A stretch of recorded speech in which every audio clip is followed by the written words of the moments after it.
Now for today's program. Alison Nderitu of Kenya is the Special Advisor on the Prevention of Genocide at the United Nations. She is a recognized voice in the field of peacebuilding and violence prevention, having led as mediator and senior advisor in reconciliation processes. She served as Commissioner of the National Cohesion and Integration Commission in Kenya, as well as founding member and co-chair of the Wairimu Platform for Peace, a prevention agency linking early warning to early response. Ms. Nderitu is also the founder of Community Voices for Peace and Pluralism, a network of African women professionals preventing, transforming, and solving violent ethnic, racial, and religious conflicts worldwide. Widely published, Special Advisor Nderitu is the recipient of awards recognizing her commitment to peaceful conflict resolutions throughout Africa and her innovative approach to mediation. Joining Special Advisor Nderitu is Moment's digital editor, Noah Phillips. Noah is a former resident of Urban Adama, a Jewish teaching farm in Berkeley, California, and a board member of Pisces, a small organic teaching farm in the Suvans region of Togo in West Africa.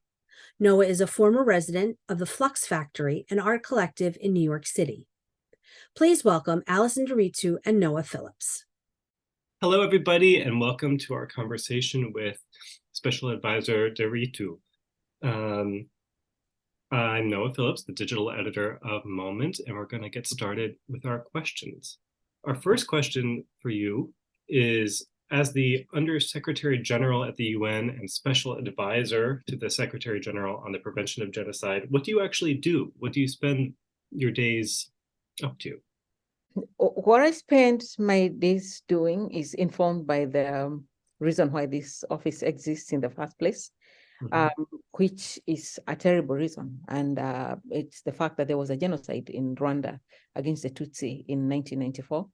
And there was another genocide against the Bosniak Muslims in Srebrenica in Bosnia-Herzegovina in 1995. And we know that on December 9th, 1948, the world had come together. The very first human rights convention that the world agreed to was on the prevention of genocide and the punishment of the crime of genocide.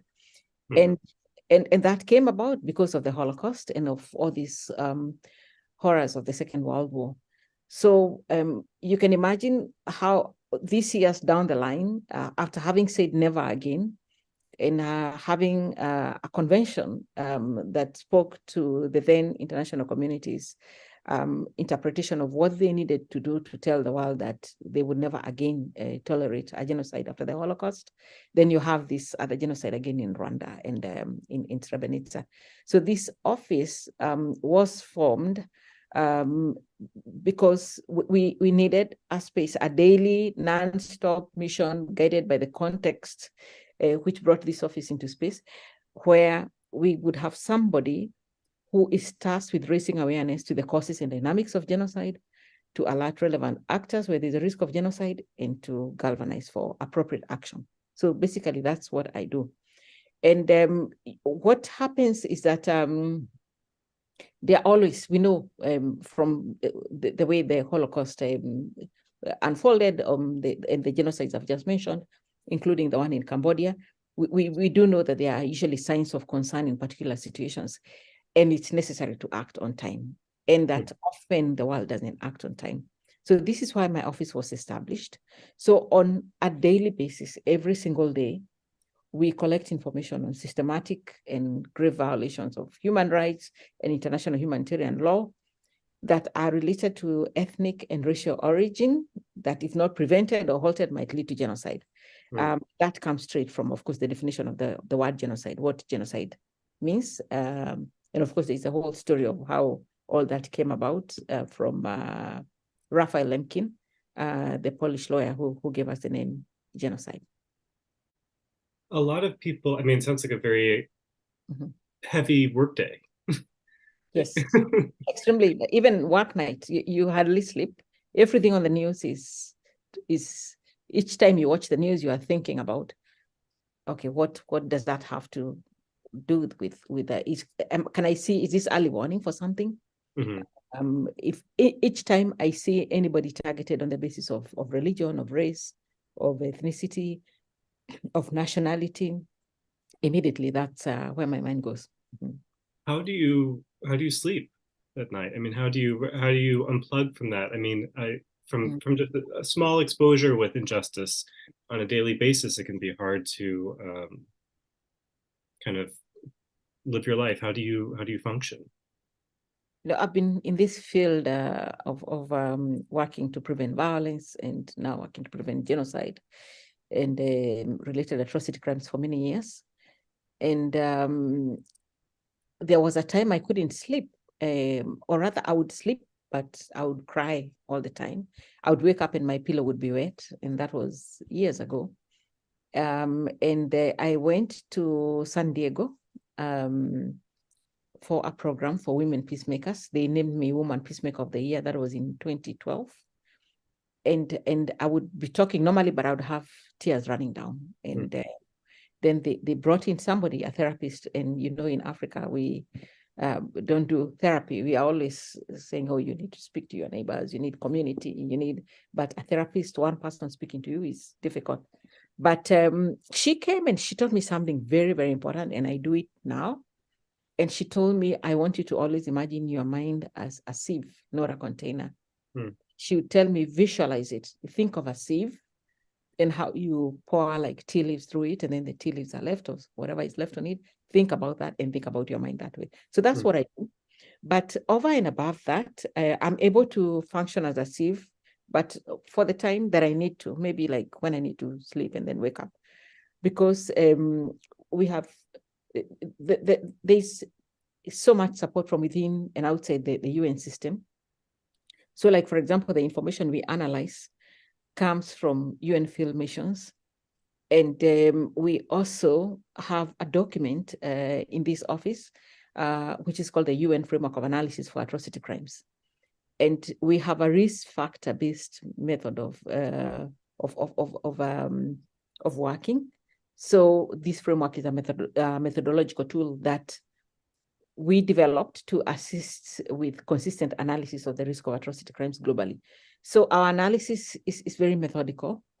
So it's very evidence-based. It doesn't leave room for nuances, so that I'm usually very clear in my mind in terms of what is it that needs to be done. And you have a little bit of distance, emotional distance. So that helps me sleep better. Because you have a little bit of emotional distance. You're not reading or seeing photographs, or you're not reading like necessarily case histories every minute. It's more data driven. Yes, and as soon as we are able to do that, like the analysis, it doesn't stay with me. I move it to the Secretary General, and sometimes to the Security Council, sometimes through him and sometimes directly. And so what I do beyond the analysis, I'm able to provide possible actions to the Secretary General on actions to prevent, to halt genocide and atrocity crimes.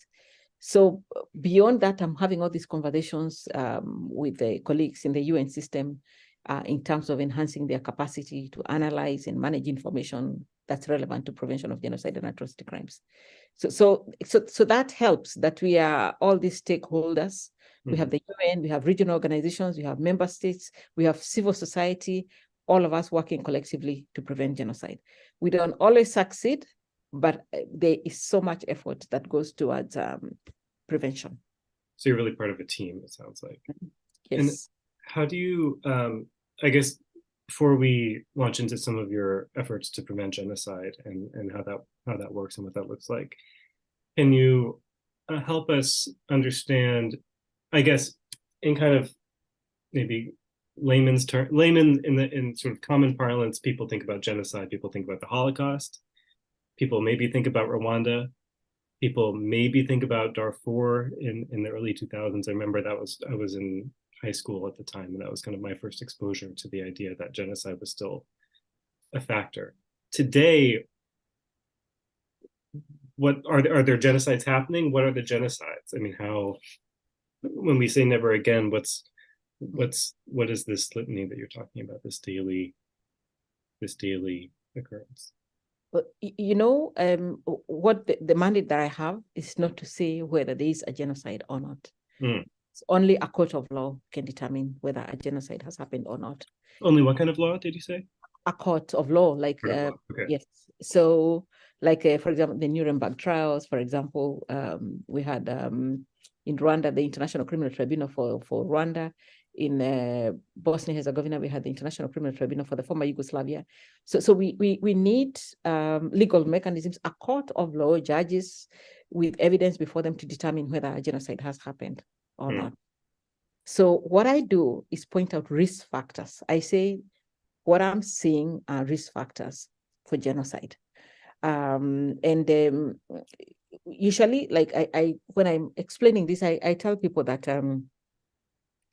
when thinking about this risk factor method, like I'll be saying, look at these risk factors. And when you look at those risk factors, like in our framework of analysis, and I can share it with you after this conversation, you will see how similar the risk factors are on, if you look at Rwanda of 1993, before the genocide happened in 1994, if you look at Bosnia-Herzegovina in 1995, in 1994, before the genocide happened in 1995, if you look at Nazi Germany, you see these factors.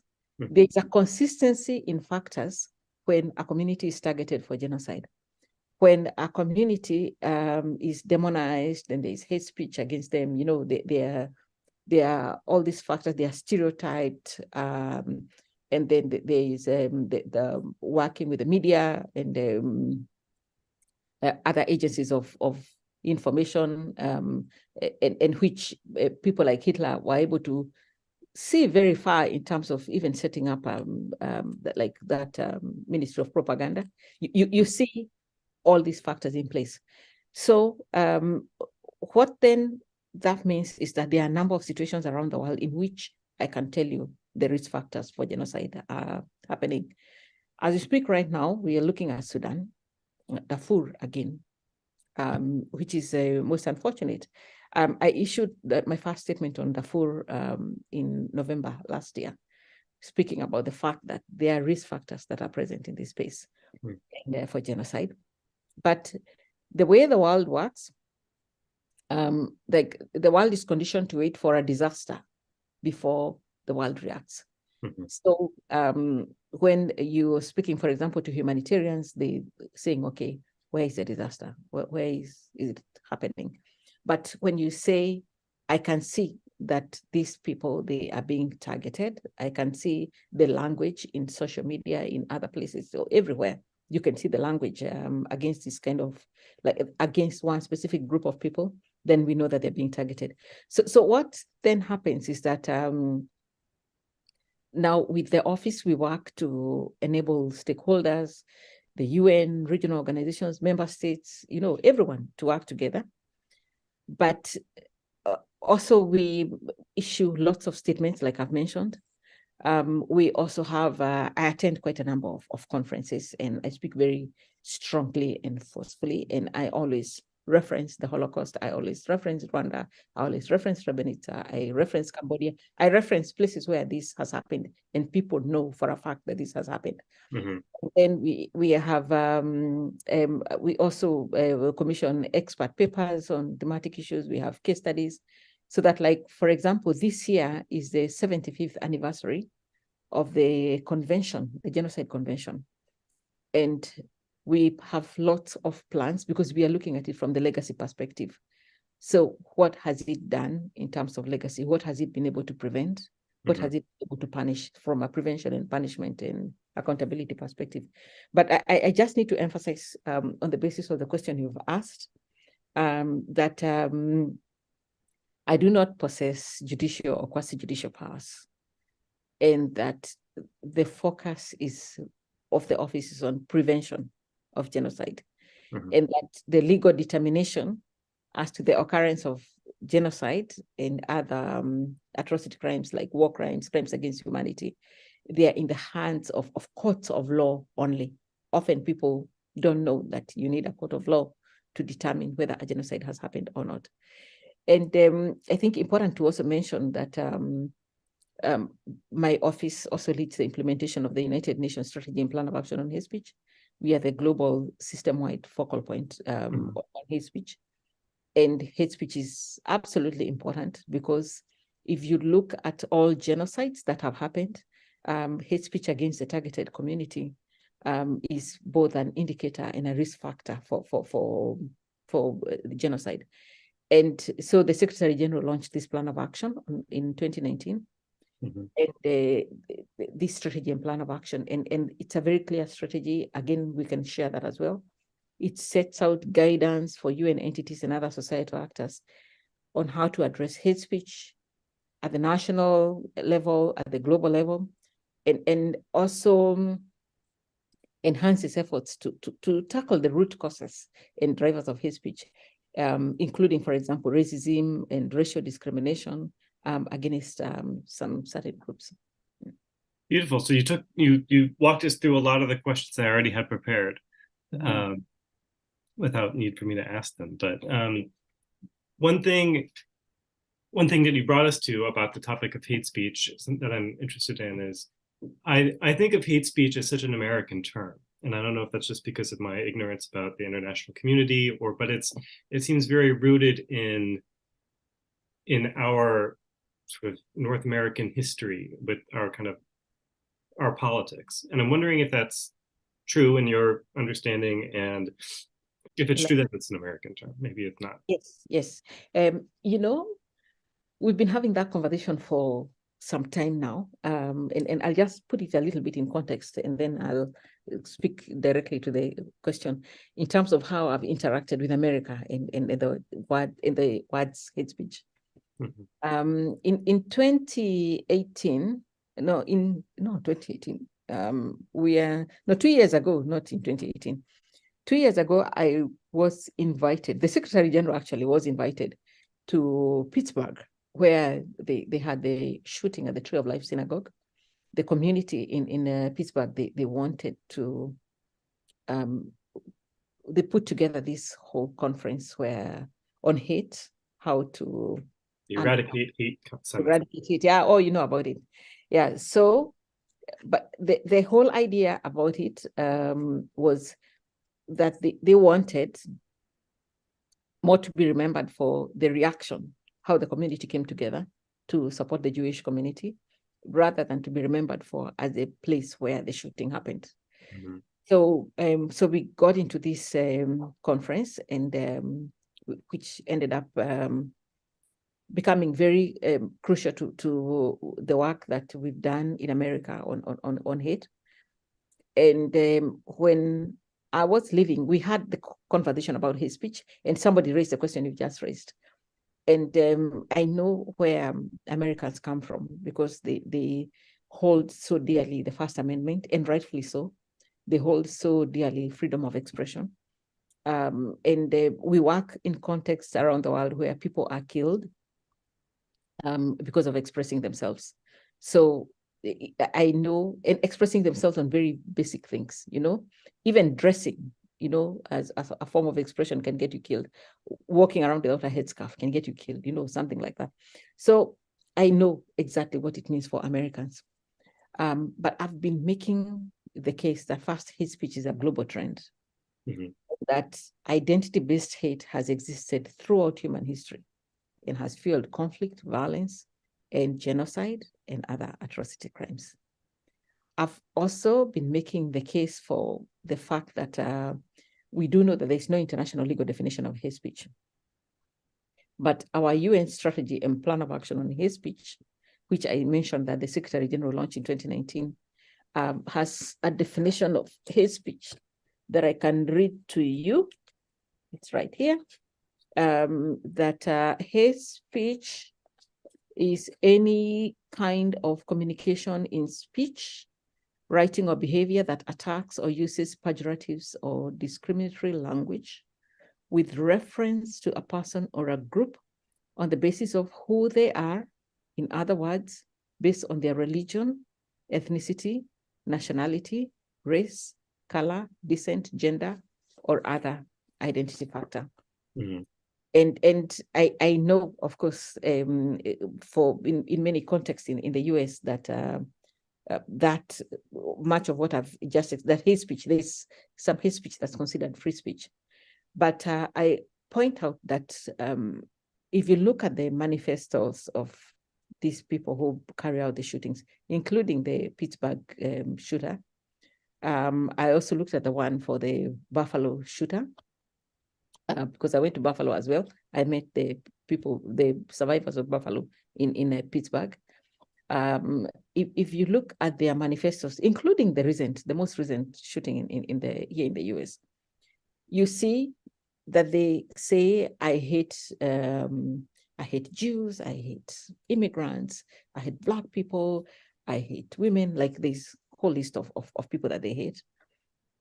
And then they say things like, I would like to, like the one in Buffalo, he said, I would like to kill Black people and start a race war. And the other one also in Pittsburgh, also he said he wants to go and kill Jewish people, that they bringing in immigrants. So there's a direct connection between the hate speech, because that's hate speech. When you say that you want to kill people from a certain identity, there's a direct connection between hate speech and hate crime. And that's what I keep telling Americans, like, we have to pay attention to the fact that what these people put out, what you consider free speech, is actually hate speech, because it's directly linked to the hate crime.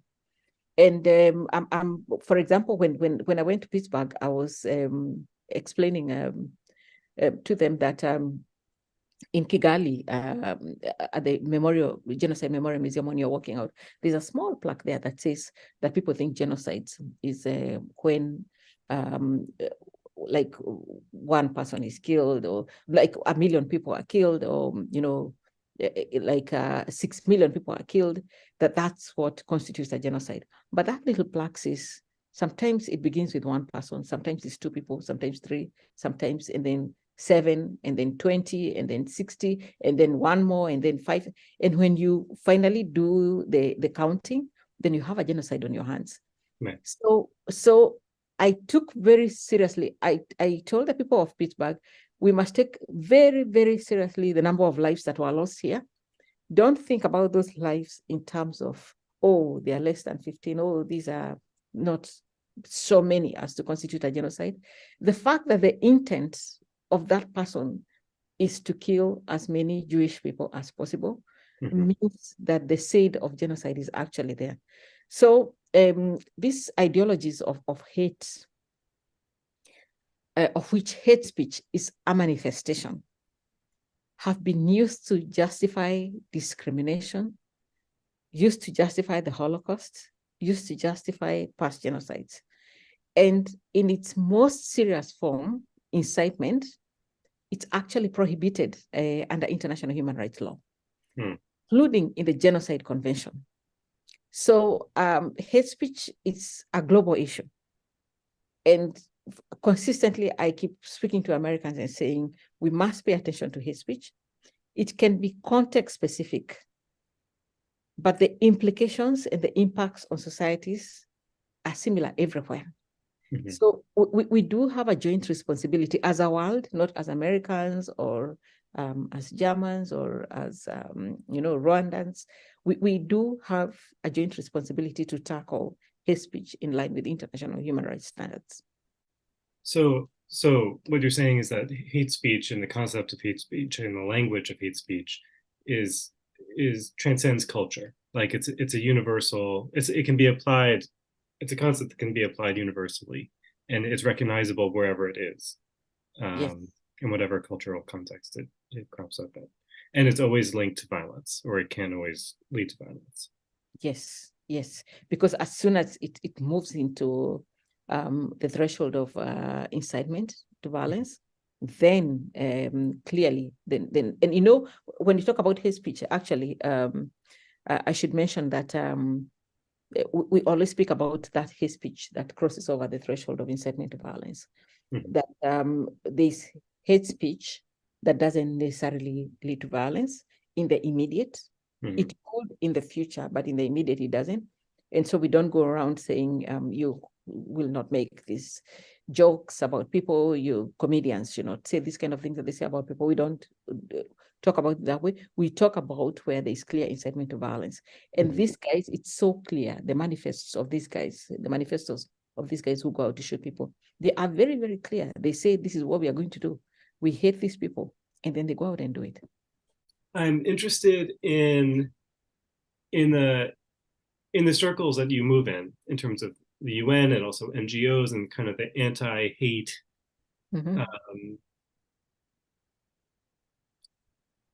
cavalry, the people who are really trying to fight hate across the whole world. How much is anti-Semitism used as a kind of template, or like how much is the Holocaust pointed to as kind of symbolic of other kinds of prejudice around the world? And is that appropriate or inappropriate? It is completely inappropriate. I'm on this call with Dalila. She's from Bosnia-Herzegovina, so she knows like exactly what I'm talking about in terms of, I keep making the case for we need to take very seriously genocide deniers in Bosnia-Herzegovina, for example, in Rwanda too, because they used a template of Holocaust deniers. They question the exact same thing that Holocaust deniers question. If I've read, I think all of Deborah Lipstad's books, I've watched the film on her, I've watched her TED Talk, I've read a lot about Holocaust denial. And just like the risk factors for genocide are the same in many of these places that where people end up, where genocides happen. It's the same thing for this template that has been provided by Holocaust deniers. And we have very practical examples in Bosnia-Herzegovina, in the Balkans, I would say. It's almost like become an accepted way of life for some people to consistently deny genocide.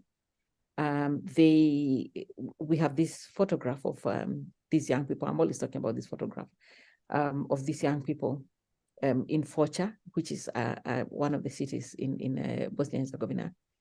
And they are standing in front of, all of them born after the war, born after the genocide in Bosnia-Herzegovina, standing in front of a mural. There are lots of murals of war criminals who are glorified and celebrated in the Balkans. So they're standing in front of one of those murals and they are saluting. And they are saluting, it's a Nazi salute. And so you see in one photo, when they say a photo speaks 1,000 words, you see it immediately, the transfer of neo-Nazism to young people and how they are reflecting it in their own circumstance.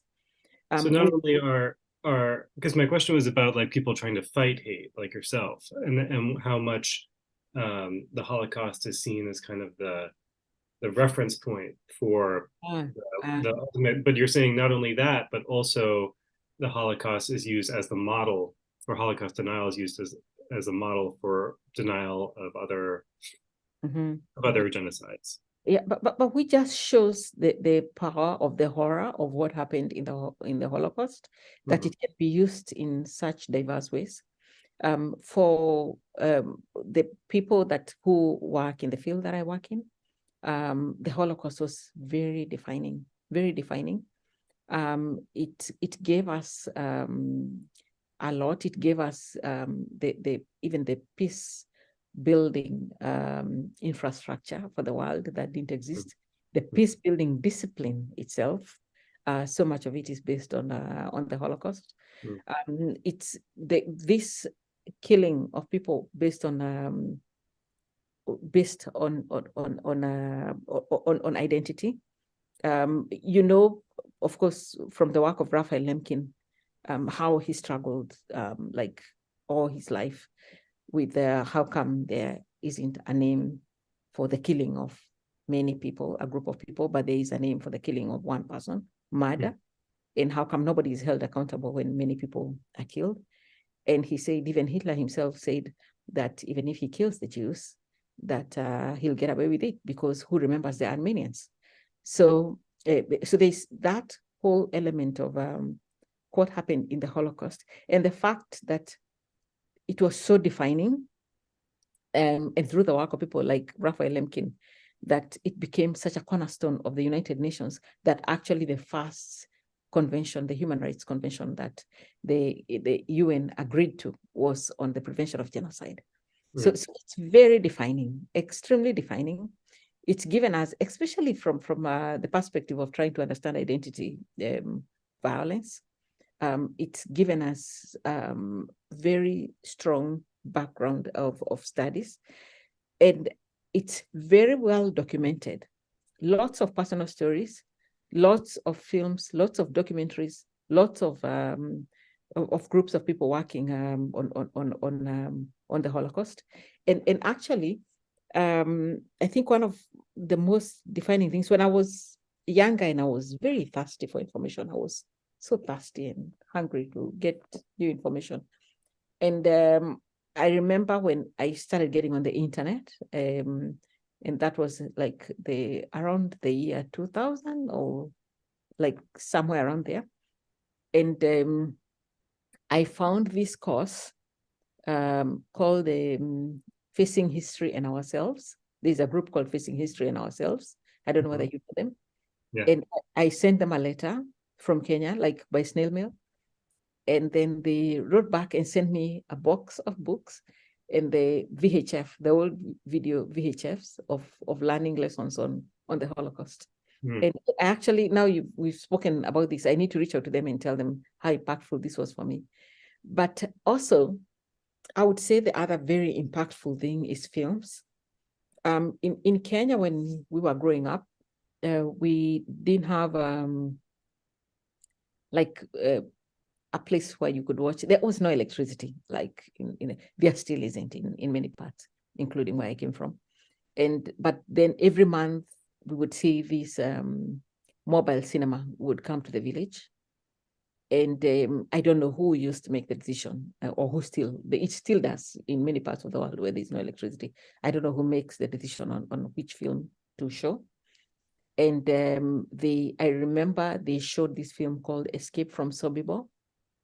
Kenyans of my generation who grew up like in the village, everybody knows that film. Everybody knows that film. It was so impactful. It was so powerful.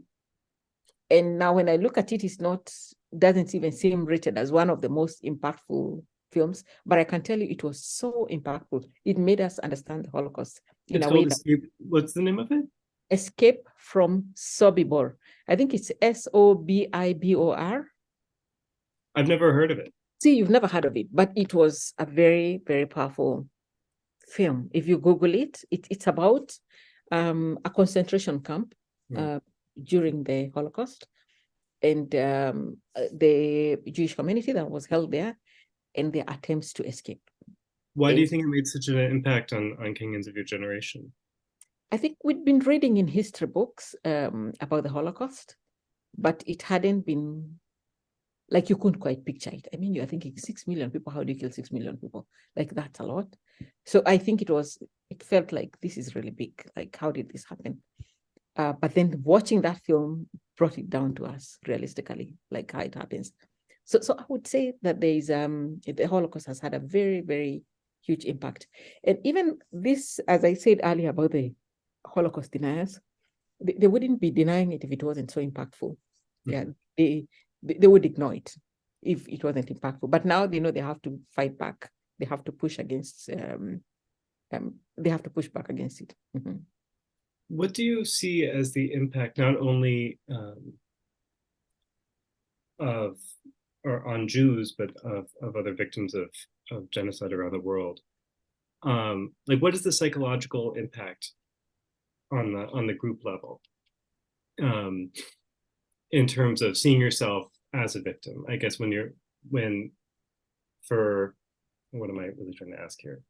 No, I know what you're asking. Mm-hmm. Yeah, the more we talk about the Holocaust, or we lift up the Holocaust, the more there's this really deep wound for Jews, for instance, where many of us get very protective and defensive and sort of close ranks. Others of us want to like work for very universal values. But what is the impact of seeing yourself as a victim on that scale? I think that for the Jewish community, and also like for the Bosniak Muslims in the Balkans, the question you've asked is so relevant, even for the Tutsi in Rwanda, that we do know that the probability of a genocide happening is greater towards people to whom it has already happened. And so therefore, these poor victims, these poor survivors, have to carry this baggage of not only having been targeted for total extinction, but that their story has to keep being told over and over again. Because unless we keep telling this story, that humanity is going to repeat it. So then it becomes absolutely important that we have museums, that we have books, we have films. We have to keep telling this story. So now I can only imagine what it feels like, for example, to be a Bosnian Muslim, or to be Jewish, or to be Tutsi, or to be the Cambodians who are targeted by the Khmer Rouge. But I know that it's, for them, it's like every day the sword is twisted, like in you, like every day. And you are put in this situation where you become studied so much. People think they're an expert on you. People think that they're an expert on your reactions. You can't even be expected to be human. And when I say to be human, humans have anger, humans have emotion, humans fight back when they feel challenged. Humans protect families. Humans do things that are taken for granted in many parts of the world. But if you come from any of these communities, then again, you are being judged more harshly than others. And so I think the sense of victimhood, it's unfortunately not anything these communities who have been targeted for extinction can get out of, because they continue to be targeted even today. Today, the Jewish community, the Bosniak Muslims, the Tutsi in Rwanda, they are still at risk. And sometimes I would say, given social media, given the fact of now that there are so many weapons in the world and so many ways of killing people, maybe the risk is even higher than it was before. The way information is spread on social media, sometimes, like the other day, I was just going through one of the WhatsApp groups, Kenyan WhatsApp groups, and there was this guy reading out this whole anti-Semitic, like just putting it up, all saying all these anti-Semitic things. And so I was asking in that group, like, why is this allowed? Like, would you allow this for anyone else? And then they're saying, oh, no, but, this, I mean, we didn't make this, we didn't create this. So I don't know, I'm giving you a long answer to the fact that we owe so much to people like the Jews, people like the Bosniak Muslims, the Tutsi. We owe so much to them because not only are they in that space, but often we even put them in the space where they have to defend the fact that it happened to them, that they are the ones, we put them in that space to explain that it happened to them over and over again. So one of the things that I try to do as much as possible is to see in what way I can lessen that load for them. So like if, for example, there are difficult things that need to be said, when on anything, I'm usually very ready to stand out and say, this is what is happening to the Jewish community. If nobody wants to talk about that, I will do it. If the Bosniak Muslims, if anything in the Balkans, they know me. In Serbia, I went to Serbia, and they had again this mural of Ratko Mladic, and who had the terrible nickname of the butcher of Bosnia. And he's General Mladic, and they had his mural again, and they were fighting over that mural. And then I got into the country, and then there was this back and forth. There were these activists who would go and pour paint on the mural, and then there were these other activists who would go and repaint it again. And I went on national TV, and they asked me, what do you think about the mural? And I just told them, I think that mural just shows what kind of unfinished business you have. The fact that instead of having a mural of the victims, you have a mural of the killer, a war criminal. You can actually mobilize support for a war criminal who is in the jail and is convicted for genocide. It says a lot about what you as Serbians, the kind of conversations you should be having with yourselves. So that whole sense of like I do feel that one of the things that we must do and do very well and consistently well, like people like me who are in this position, a position that has huge convening power, a position that when I speak, people listen, is to try as much as possible and build a larger critical mass of people who need to take away from the victims and the survivors that space where they've been put into, where they have to defend, where they have to be defensive about the fact that they were targeted. Instead of us putting the criminals, those who killed, talking about them every day, we should be saying all kinds of bad things about them everywhere. We don't. Like, the world doesn't do that. They keep focusing on the same people who are targeted. Yeah. So really, that is the core of what I feel about your very deep question.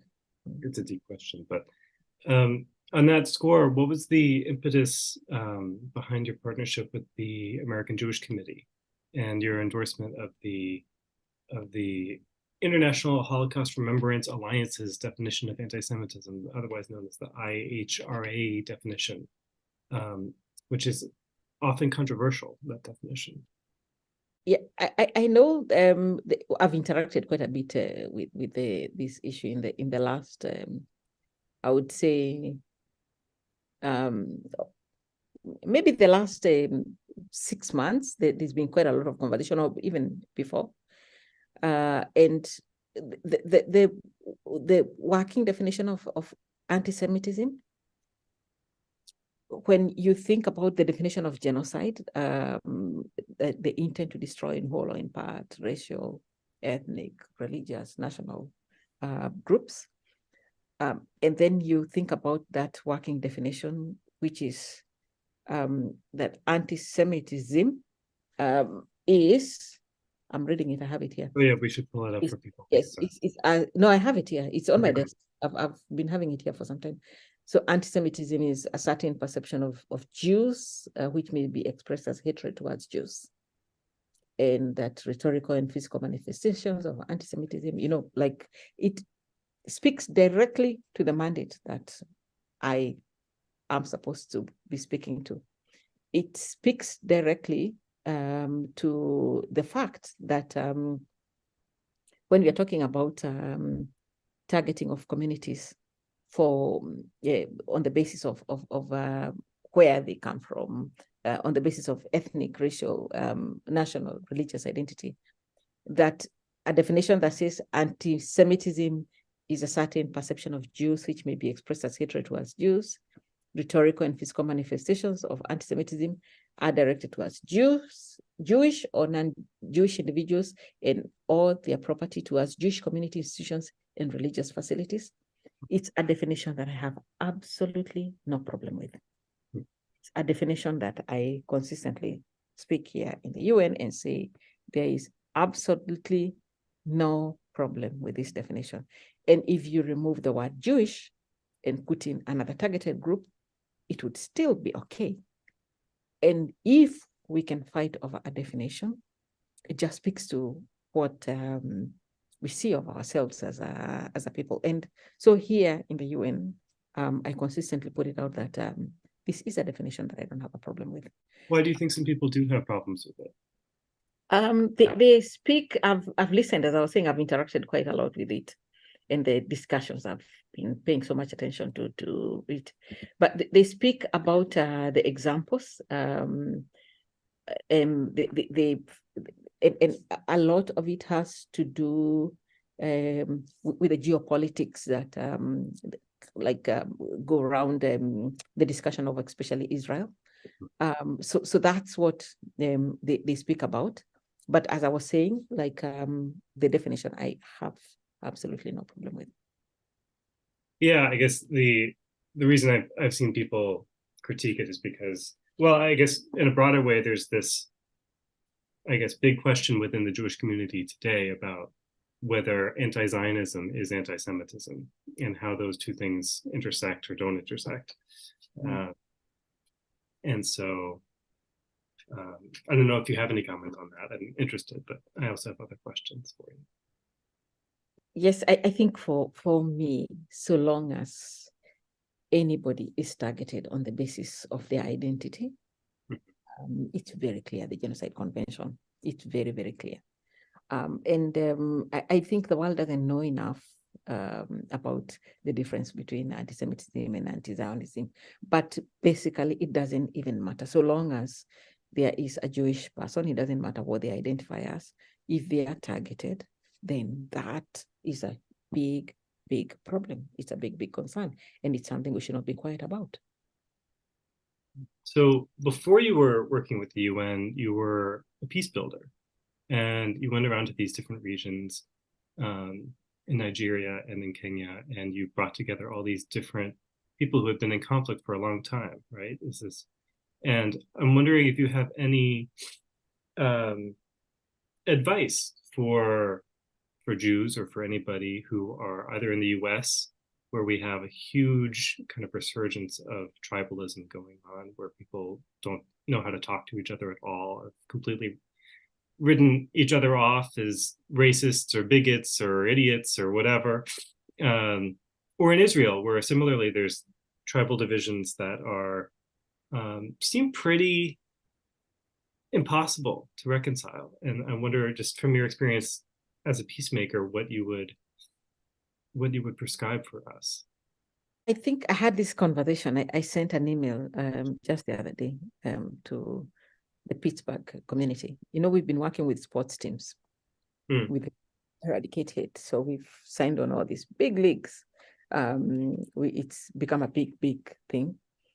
And when we had the latest shooting, I wrote to a number of people, the Buffalo team and the Pittsburgh team. And I was telling them about this woman who was my friend. Her name was Paula Green, professor. She started, she had a course called Contact. She had a university, the Graduate Institute in Vermont, Brattleboro. And Paula and I met in Ethiopia. And we were both interested in working on identity-based conflict. And we talked a lot about what we need to do. I was already working on identity-based conflict. So beyond Nigeria, also Ethiopia, Philippines as well, Myanmar, I've worked on getting dialogues, getting people to speak to each other in very many places. And we were working with Paula in some of these places, in South Sudan and Ethiopia. And after the elections here in the US, the first elections between when the two key contenders were Hillary Clinton and Donald Trump, after they ended, she told me, I think we have a problem in the US that requires the kind of fixing we've been doing in other parts of the world. And she told me, I need your help to design a dialogue process for people in the US. And so we were exchanging all these emails and on designing a process for the US.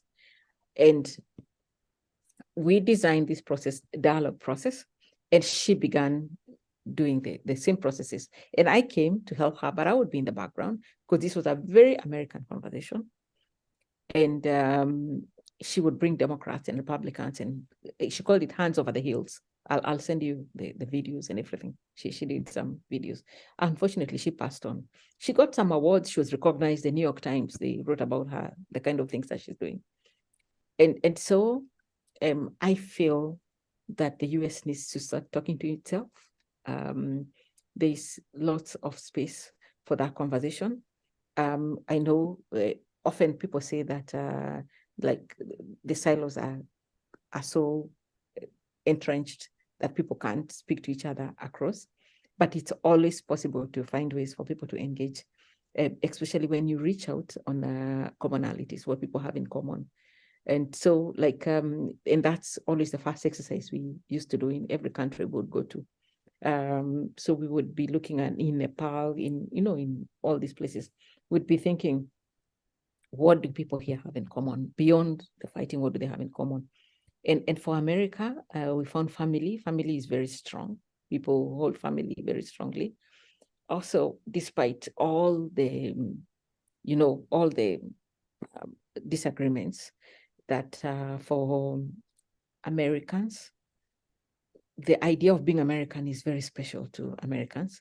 Americans are prouder of being American than many other people are of being from their countries. It's difficult to find I know they are there, but there are not many Americans who go out to look for dual citizenship unless they absolutely need it or unless there's an identity connection. But otherwise, Americans want to be Americans. So it's actually possible to have these conversations. And always we need to bring to the table the hardliners, because in their hands, they have both peace and they have war. Is it better to start with the hardliners or to start with the not hardliners? I'm thinking of people in like the Reawaken America conference. I don't know if you're familiar with that, but they're people who are, conspiracy theorists and QAnon people and Christian nationalists and people who, if I was to call them and say, hi, I work for a Jewish magazine, my name is Noah Phillips, they would, likely think that I was part of the conspiracy that was trying to frame them for whatever. And so there's dialogues that are, at least from my vantage point, seem kind of impossible because the premise of dialogue is suspect, or pluralism, or having different opinions is suspect. What do you think? I think, like we've had similar circumstances in many places. Like sometimes you may feel because you're in this space that it's so difficult here. But usually when you design a process, a dialogue process, one of the things that you can do is not do the so and so come to the table and so come into this room, now let's start talking. One of the ways you can do it is to go out there and have a conversation with them alone, just them, where they express themselves, where they talk about why are they conspiracy theorists? Why did they join? What are they looking for in all these spaces that they've joined? Why do they think that neo-Nazism is a good thing? Why? What are they afraid of? And they then ask them. And so in this world that you're looking for, that's perfect. So if it's a peaceful world or the kind of world that you want, what does it look like? And then on that basis, then we come back to the other group of extremists and have another conversation with them, and then find a way to bring them together and then share the information between the two of them. But so much work needs to be done in terms of back and forth. The back channels, you do a lot of work in terms of getting people to listen to each other. But there also needs to be, in many cases, what we call a mutually hurting stalemate, where both sides are hurting so much, but their egos will not allow them to speak to each other. Mutually hurting stalemate? Yes. So both sides know they need to speak to each other, but their egos will not allow them. And they know that this can't continue. And I do believe that America is there. I think America is at that point. I can feel that America is at that point where quite a number of people feel that, so for how long will we continue like this? Like, so we've now gone to the extremes. People have been shot, people have been killed, people continue to plan to kill each other. And I do think that leading up to this next election is perfect timing for having this conversation. Because this election, a lot of people see it as a make and break for the US. And it can therefore provide that impetus to have this kind of conversation. Because people don't see, when people talk about war, we are going to kill each other, we are going to do all those kind of things, they see it from the perspective of others. They don't picture themselves. They don't see their own children being affected. They don't see what happens. And also, they also don't understand that you could be a majority somewhere, but you're also a minority somewhere else. So in the event that, for example, you are you are part of the far right, but the far right is concentrated in a certain space and there's somebody else somewhere else. I mean, everyone is always at risk, but we do need to talk to, we need to have this dialogue.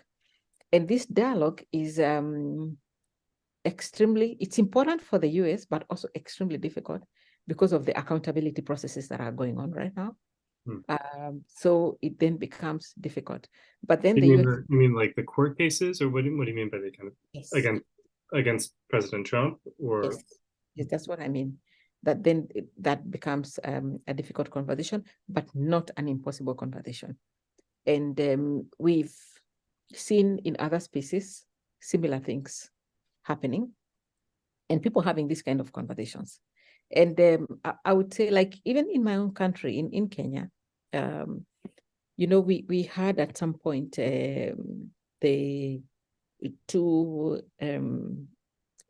our leaders were at the International Criminal Court. And so the same process was happening. One of them ended up becoming president, and then the other one became president again. Two of them have become president since. But it was within that space that we were able to have a conversation with their communities in terms of, okay, so this is what's happening. So how far are you willing to go? What else that you haven't done are you willing to do? And what do you think will be the result of all that? Thank you so much for your time and for your expertise and for your generosity and sharing your experiences with us.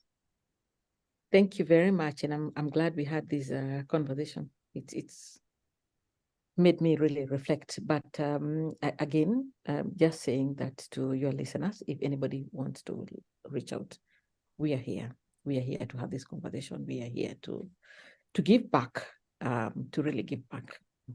Thank you. And please watch Escape from Sobibor. Yes. Escape from, and then, well, maybe we can put a link to that in the follow-up email as well. Yes, and the influence, and the backstory, of the mobile cinema. Okay, well, thank you. Thank you. Thank you very much. Thank you. Thank you again, Special Advisor Nderitu and Noah, for this very important conversation. We really appreciate you taking the time to share with our Moment audience. As Noah mentioned, I will be sending a follow-up email later this week with a link to this program, as well as information about how to contact the Special Advisor's office, as well as the movie that she suggested. Please be sure to visit momentmag.com, where you can sign up for next week's program. Again, thank you to everyone for joining us, and we'll see you next week.